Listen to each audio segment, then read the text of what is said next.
ପ୍ରକୃତରେ ହଠାତ୍ ଏମିତି କ'ଣ ସବୁ ଘଟିଲା ଏତେ ସବୁ ବିବାଦ ପରେ ସତ ଆସିଲା ସାମ୍ନାକୁ କାହିଁକି ସିରିଏଲରୁ ବାହାର କରାଯାଇଥିଲା ଆଉ ଏବେ ଏତେ ବଡ଼ ପରିସ୍ଥିତି ସୃଷ୍ଟି ହୋଇଛି କାହିଁକି ଫ୍ୟାନ୍ମାନେ ଏହି ଧାରାବାହିକ ପଛରେ ଲାଗିଛନ୍ତି ପ୍ରକୃତରେ ଏହି ଧାରାବାହିକ କାହିଁକି ବନ୍ଦ ହେବ ଆଉ କେବେଠୁ ବନ୍ଦ ହେବ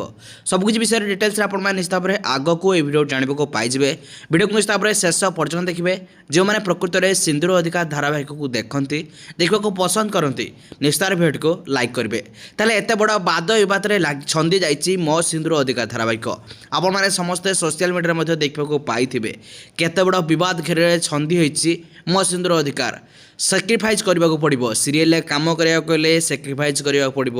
ଲିପଷ୍ଟିକ୍ରୁ ଆରମ୍ଭ ହୋଇଥିଲା କଳି ଆଉ ଯେତେବେଳେ ସିରିଏଲରୁ ବାହାର କରିଦେଇଥିଲେ ହିରୋଇନ୍କୁ ଆଉ ତାପରେ ଦିବ୍ୟାଙ୍କ ସାଙ୍ଗୀନ ଅଭିଯୋଗ ଆଉ ଯେଉଁଥିପାଇଁ ଏବେ ଚର୍ଚ୍ଚାରେ ମୋ ସିନ୍ଦୁର ଅଧିକାର